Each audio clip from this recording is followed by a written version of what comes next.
ఒక యవనస్తుడు ఉన్నాడు ఇక్కడ. హెచ్ఐవి అదుగో. ఓ రసల్ కమాన్ తిరియం. ఎప్పుడు వచ్చింది నీకు ఈ వ్యాధి?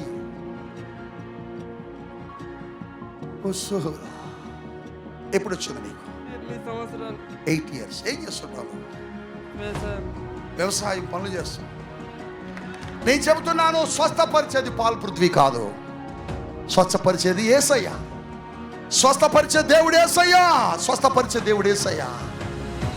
ఈ రాత్రి నీ పేరేమి? ప్రసాద్. నీకున్న వ్యాధిని పరిశుద్ధాత్మ దేవుడు తీసేస్తాడు. నిన్ను ప్రేమిస్తున్నాడు. ఎక్కడి నుంచి వచ్చావు?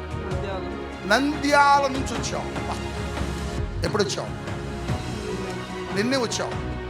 మొదటి ఆరాధనలో ఉన్నావు. అప్పుడు పిలవాలని నిన్ను ఇప్పుడు పిలిచాడు దేవుడు, తాకాడు. ఇప్పుడు నిన్ను స్వస్థపరుస్తాడు యేసయ్య. నువ్వు నమ్ముతున్నావా? మీరు నమ్ముతున్నారా? అయితే యేసు రక్తం వేస్తాను చూడండి. నీ రిపోర్ట్, నువ్వు స్వస్థత పొందుతావు. నువ్వు రిపోర్ట్ తీసుకొని ఆ అమ్మాయి ఎట్లొచ్చింది అట్లా నువ్వు రావాలి. నమ్ముతున్నావా? యేసు నామములో సంపూర్ణ స్వస్థత ఇస్తున్నా. కళ్ళు మూసుకో. ఈ శరీరములో హెచ్ఐవి కణాలు రోగుల మీద మీరు చేతులుంచిడి అన్నారు.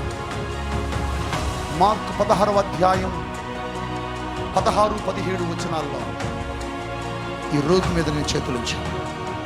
ప్రసాద్, నీలో ఉన్న హెచ్ఐవి కణాలు కాలిపోతున్నాయి. క్రీస్తు యేసు నామములో ప్రతి కణము కాలిపోవును గాక. యేసు నామములో స్వస్థత. గట్టిగా హల్లెలూయా చెప్పండి. నీ రిపోర్ట్లు తారబోతాయి. ప్రసాద్,